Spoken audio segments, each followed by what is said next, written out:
Good morning.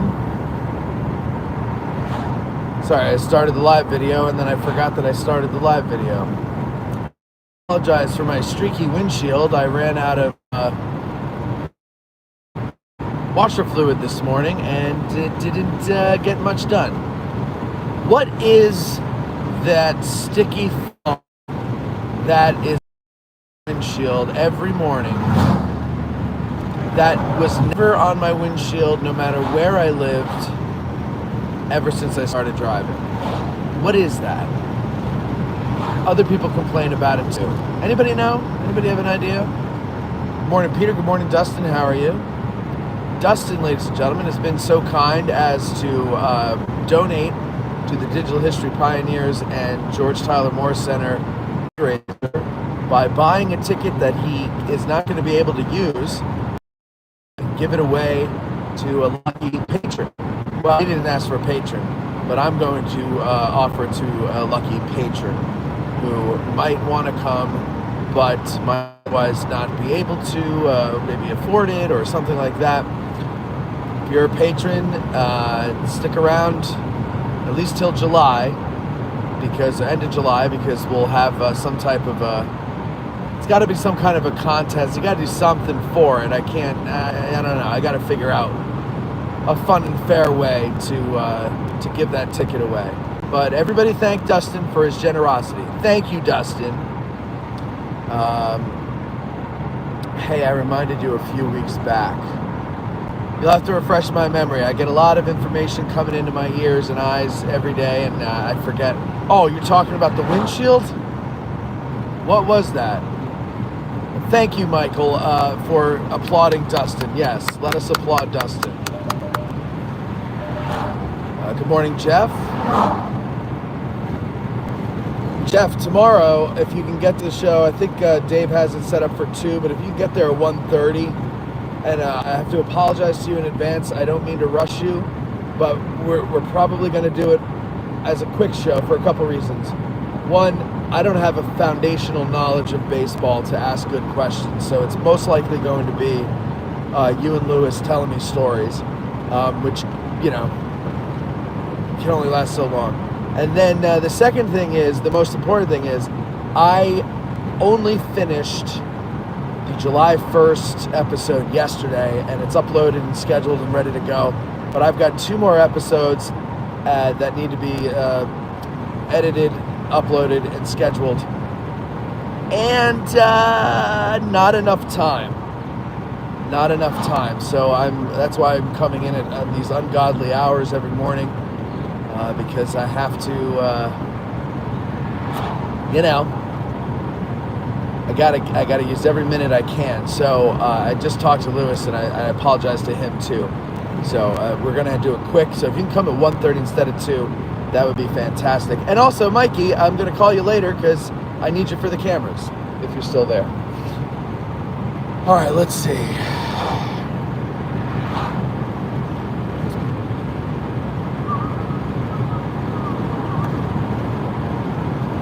Wes says, morning, Matt. Sorry I missed the brain station last weekend.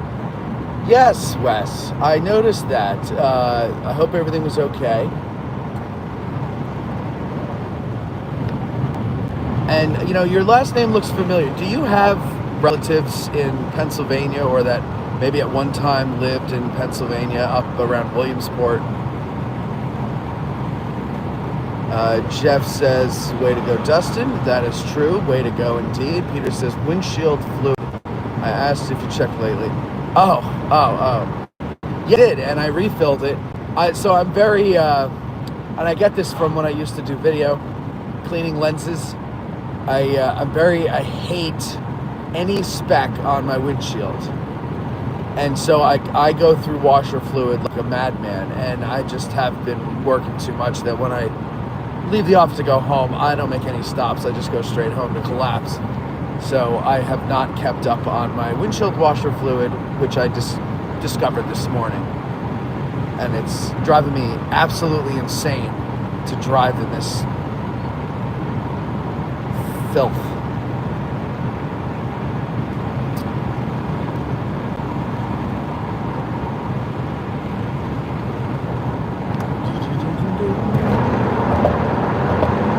family's in upstate New York. Okay.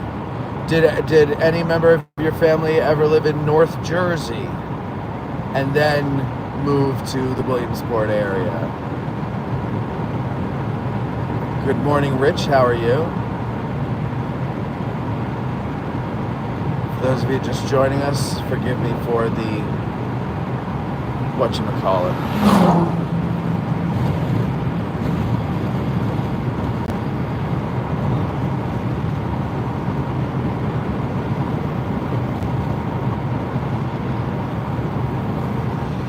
Now, because I am doing all this editing, we're going to take you on an abbreviated drive, and we're going to go through the first day's battlefield. We'll go all the way. We'll go from one flank to the next.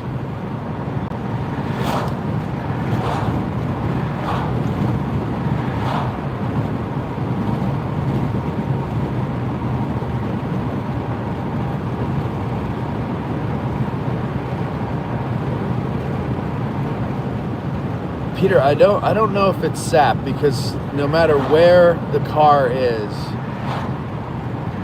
I mean, it could be sap. I got a lot of trees around me, but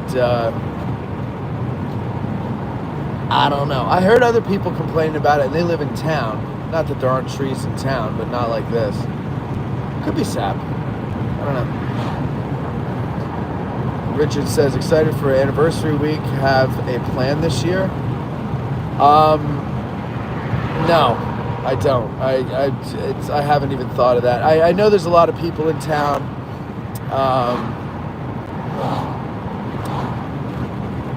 And Project Past and I had talked about doing a collaborative video with the Liberty Rifles, but I haven't heard from them about that, so I'm taking it that either they said no or he just decided to go it alone. Oops, I almost missed it here. But no, I mean, I never really get to do much on the anniversary days. Like last year, for example, I didn't do anything on the anniversary days because I was behind on editing last year's anniversary shows, and I was editing them through the anniversary days and getting them up just in the nick of time. Wes says, I don't know, but if there was someone with the last name, I don't know how you pronounce it. Is it Vians or Vanes or Veens? We are probably related in some way. It's not a common surname. No, it isn't. Just curious. It was someone I used to know of. I never actually heard the name pronounced. Hola, again, coming from Mexico today. All right, Eric, are you suffering from Montezuma's revenge, or are you drinking bottled water and not eating salads? Good morning, Kevin.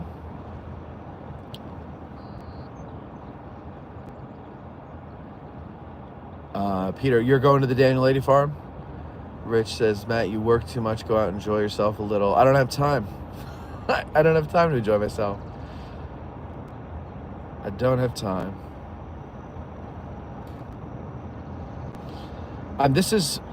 This next year, this coming year, 25 to 26, probably from like now till now next year, I think is my final push to make Addressing Gettysburg profitable to the point where I can hire a full-time assistant. Because that's why I do all the work, because I don't have really anybody to do it. So or at least a full-time editor, I don't know, a full-time something, or even simply a business manager. Who knows? But you're right, Rich. I do need to take time for myself, and I can't yet. And I'm about to either die or give up. So this is the like I said, the final push for Addressing Gettysburg. We'll see if we can get it somewhere, hopefully with the help of digital history pioneers. Some kind, deep-pocketed benefactor will come along and say, you know what, here's operating costs for the next 5 years, and included in that is a salary, because I'm so rich and wealthy, and I love what you do, and I love history, and I think everybody else kind of gets it wrong, but you do it the right way, and I want to see this grow. And I have no children of my own, and I'm old and withering, and I want to see my money do good before I jettison from this rock in space. And I say, well, thank you. Thank you. I will now continue addressing Gettysburg. So in the when the book about addressing Gettysburg is written, the chapter for 25 to 26 will be called The Final Push.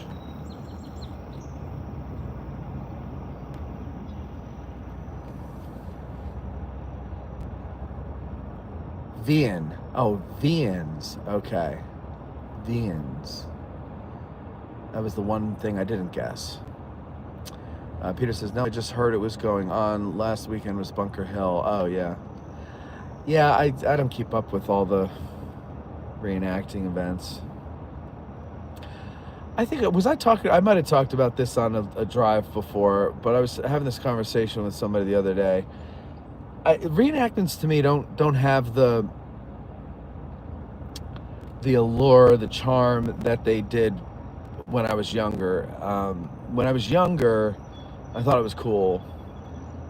But now that I'm old, and from doing this show, it's finally starting to sink in on me. It has been for the last couple of years, like what a true horror this stuff is. And the idea of, grown men running around in a field dressed up in impeccable uniforms, by the way, nobody's dirty, shooting at each other, pretending to kill each other as a way to honor what happened. I mean, I know that reenactments go way, way back to ancient times, and it's nothing new, it's nothing uniquely American, but I just find it all so odd and kind of perverted. Not in a sexual way, but like it's just, perverted that it's wholesale slaughter, and we go and pretend to do it. Like we go and recreate it several times a year.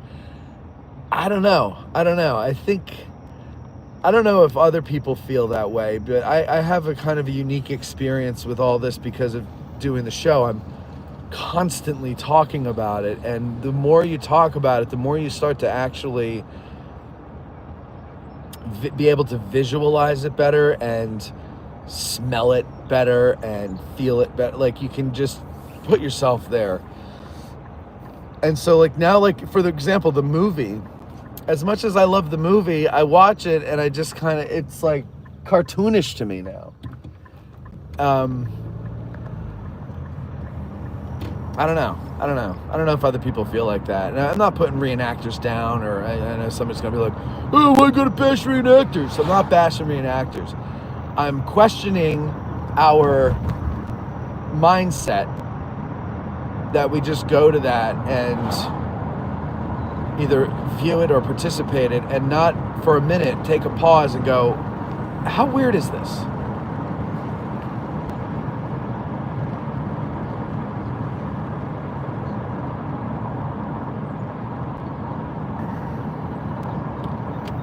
Peter says, I talked to a friend who did a nonprofit. It took 10 years to really get going. Yeah.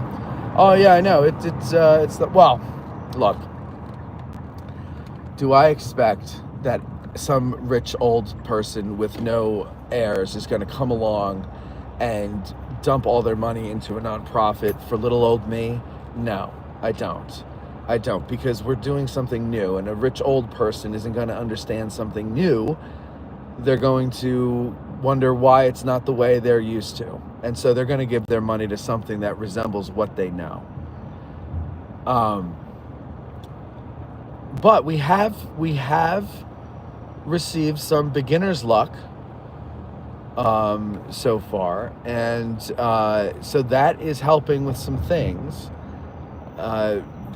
Some video series that we're going to work on are coming up, and those are fully funded. And so, it kind of helped, I think, that we established something 5 years before the show, or I'm sorry, 5 years before the nonprofit came around, and so there's a body of work to show someone that when they donate, like this is what they're donating to continue.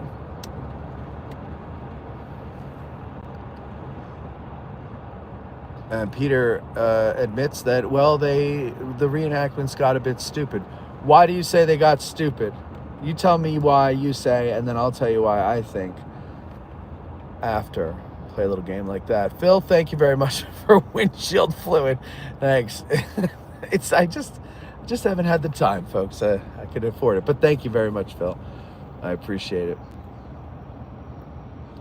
Everybody out. Oh, you can't see, but there's people out walking early in the morning. The grass is being mowed, finally.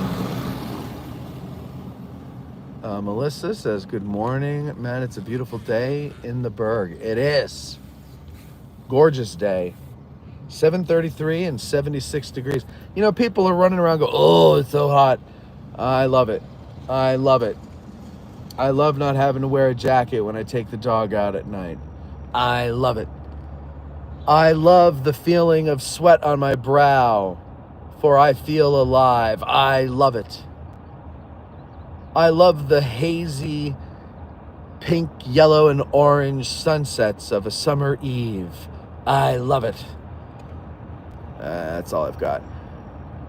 Kevin says, I admire reenactment up until battle reenactments. I do not approve of that. So that's interesting. Okay, now, so you're like living history and the encampments and stuff. I think that's good. I have nothing against that. I think a depiction, some representation of, insert era here or war here is a good thing. Demonstration of maneuvers and tactics, also a good thing. All educational. I still do understand the idea of a battle reenactment. I just think that I'm not explaining this well. I just think that on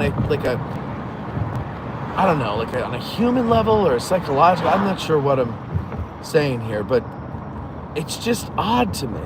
Like, you wouldn't reenact one of Jeffrey Dahmer's murders, would you? Think about that.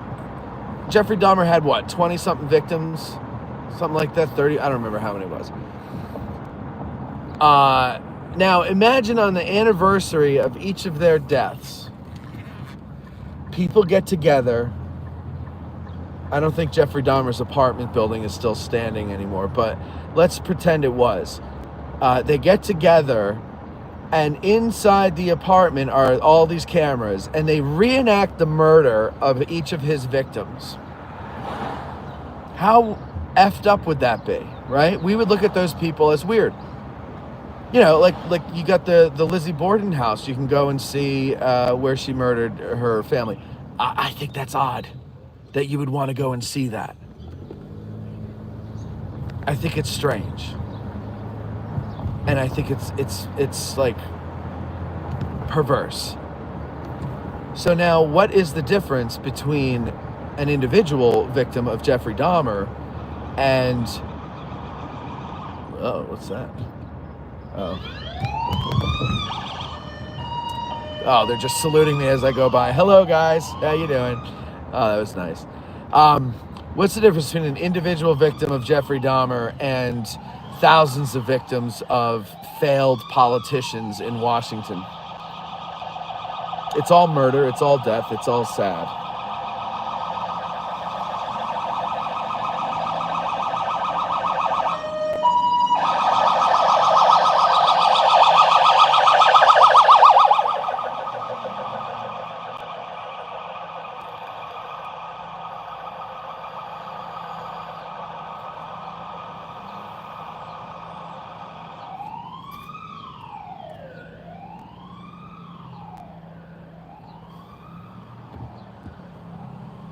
Peter says, I wish reenactments were that, not a joke. Were what? No, what did I say? See, I see these in real time, but I'm actually, I don't know what you got to, like when you respond like that. You say, I wish reenactments were, and then whatever I said, so that I know it, because then I don't have to ask you to repeat it. Don says, be an interesting Civil War Institute discussion. Oh, that would. That would. BP said, did you just pass the McLean house or McNair house? McLean. McLean. Grant says, I think reenacting is a worthwhile and very valid exercise. It keeps the history alive and educates the people now. I hope that culture keeps going. Oh, it will. It will. I just think it's, odd. I don't think it should stop. Peter says, I'm a reenactor. A lot of it it has to show how bad it was. Educational, not recreational. Van Corner says, good morning. Good morning, Van. Kevin says, battle reenactments cannot show how awful battles were or are. No, but I think they should. I think they should make an effort to do that. Here's the thing. The stuff that you have to buy for reenacting is too damn expensive to muddy up and to ruin. But I remember, I don't know who they were. I wonder, maybe they were part of the Liberty Rifle. I don't know who they were, but this is going back 20 years. So I don't even know how old the Liberty Rifles are. But some group of guys who were they looked to me to be in their 20s, around my age at the time. I would see them every weekend for maybe 1 or 2 summers in a row. And they were wearing Union uniforms that I at first thought they were Confederates because the uniforms were so faded, right? The pants were so muddy. And the bottoms, the cuffs of whatever you call them, of the pants were like, one guy had his, like, was kind of frayed and ripped up. And these guys looked like they could have been ghosts. Like, they were so good the way they looked. And they would just spend the days walking around the battlefield. I am assuming that the only thing they ate is whatever the soldiers would have had to eat in their sacks. And I was like, that is cool. Now imagine a couple thousand guys like that, in like getting out in the field and having a fight. There you go. The pristine, solid navy blue as opposed to the faded blue in the smoke, still easy to discern from the stands. But now if everybody's in kind of some form of a grayish color in the smoke, how confusing could that be? So I don't know. I just think that if you're going to do it, do it. And enough with the shooting in the air bullshit. I know why they do it, but it looks so dumb. I think that's when I started to lose it. The safety first crowd ruins a lot of things for me. Like, I just don't want to bother. Safety first, I'm done. Like, I'm over it. That's why I remember when I started to lose my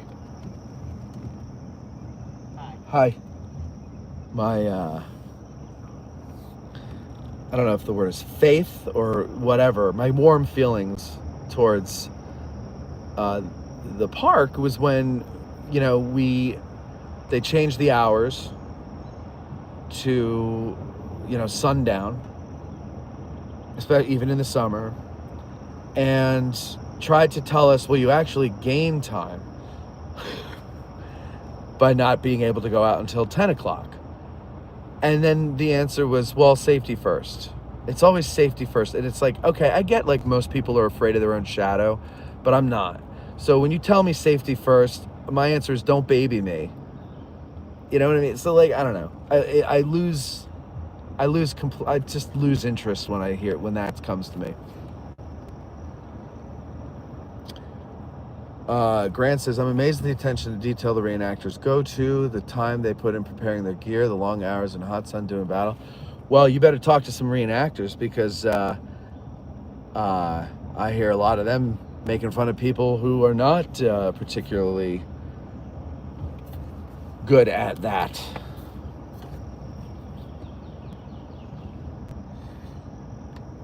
Dustin, they don't know what the F they're doing.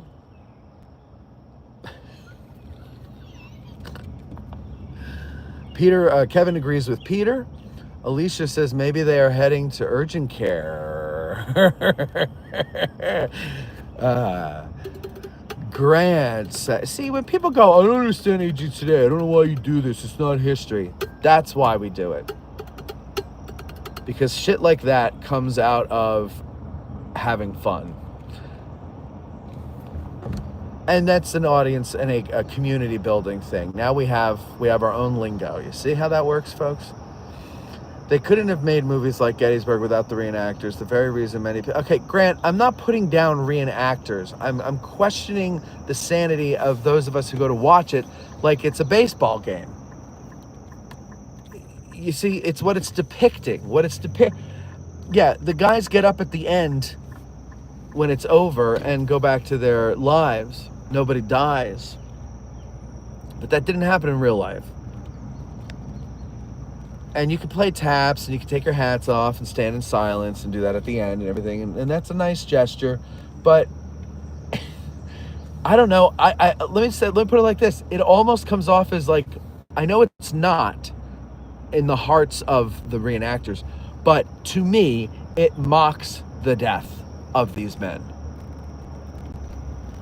It mocks the tragedy. It doesn't mean to, but it does.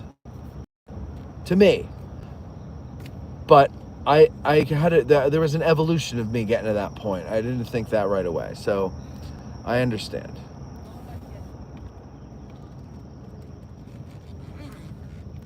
Oh, that was Guy Gane? Okay. Man, they were good.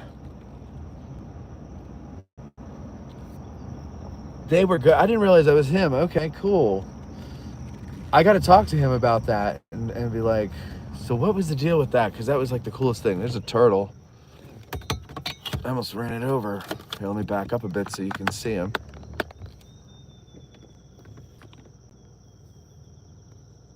Oh, it's not focusing. Damn it. Well, there he is. Let's see. Come out. No. Maybe if I back up a bit more.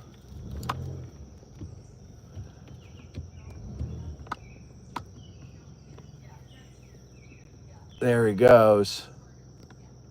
Not getting good focus. Sorry about that. All right, good, buddy. You go over there to the side of the road.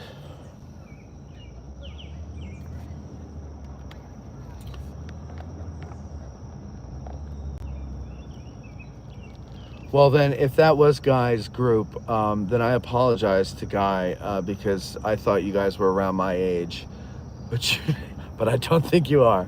So forgive me for thinking you were as old as I.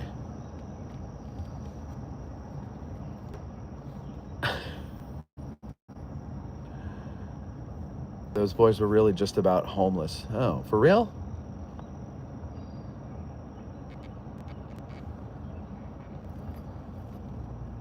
Morning, Dragoon.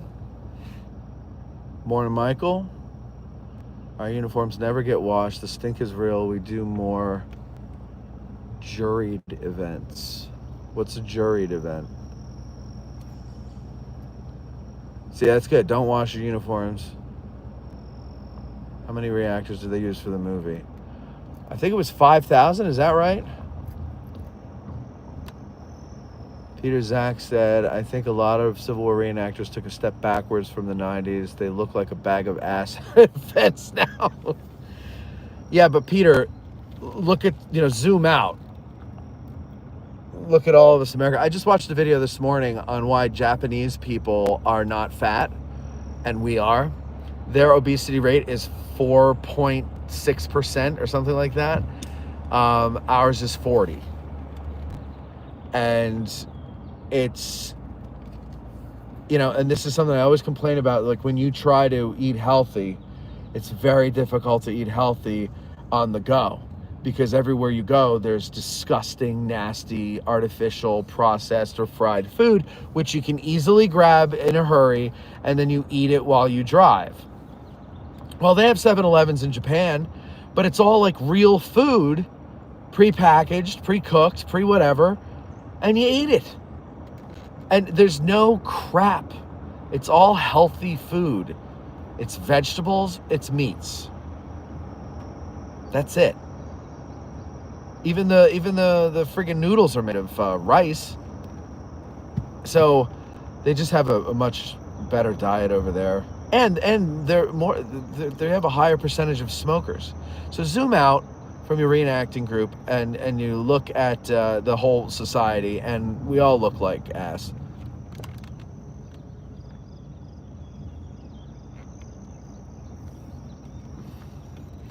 Matthew Gillespie says, keep doing what you're doing, keep having fun. Thank you, Matthew. I will, as long as I can. Dragoon says, the eternal Farb versus campaigner reenactor debate hasn't changed in 30 years since I stopped. Oh, and it'll always go. People always have to have a reason to split up a subculture, any group. But they always need to have a reason to divide it into camps and have something to fight over. Like in the AG crew, there's the Matt's a Genius camp and Matt's Just All Right camp. And they are ferocious with each other. And I'm like, guys, my vote is like, I'm just all right. Can we just use that to, oh no, you're not fair to yourself. You're a genius. And I'm like, guys, stop that. Genius. Oh my God. I haven't been called that since grade school, and it was embarrassing then too, you know? And can't we all just get along? Does it matter?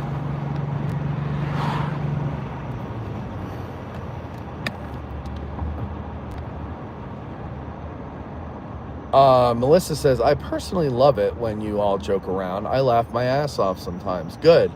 I never can tell, because like in person, the same shtick doesn't make people laugh. So when we do it at the show, or like in person with an audience, they don't laugh at the same things that people say they laugh at home. It's like almost like they're shy to laugh. One person in the Matt, You're a Genius crowd said they're just in awe of you and they're so, taken. I was like, please, enough. That's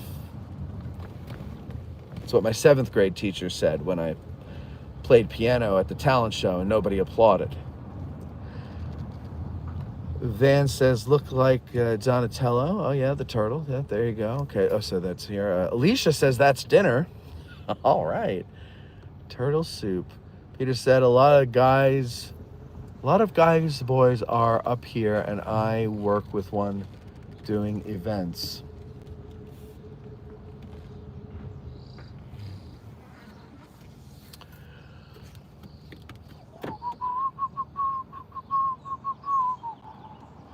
Thanks, Matt, for the coffee as I pull in for...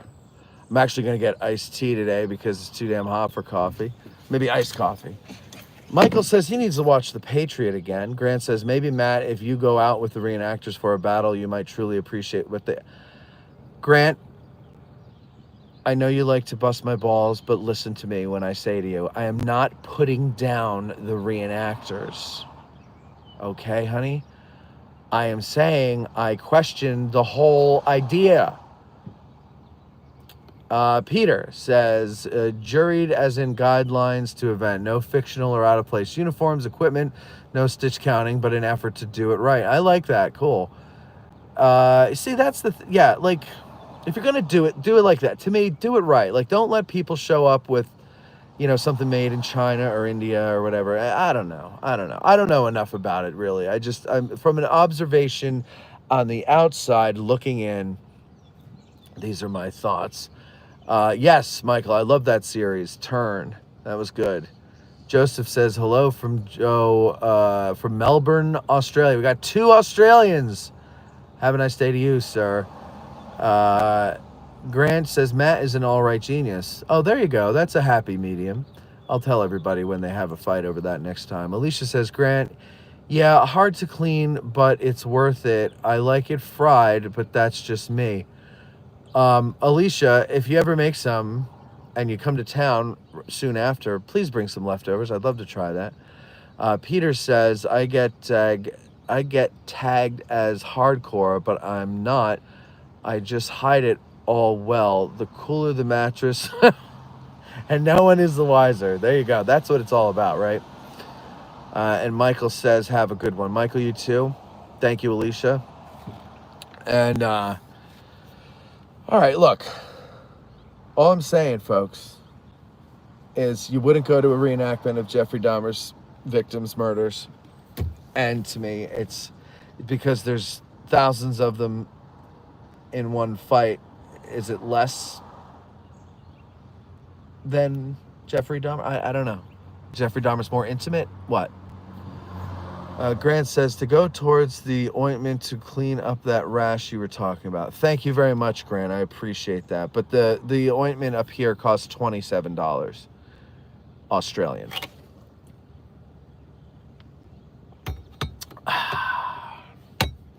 All right, I'm gonna go in and get me some iced cafe.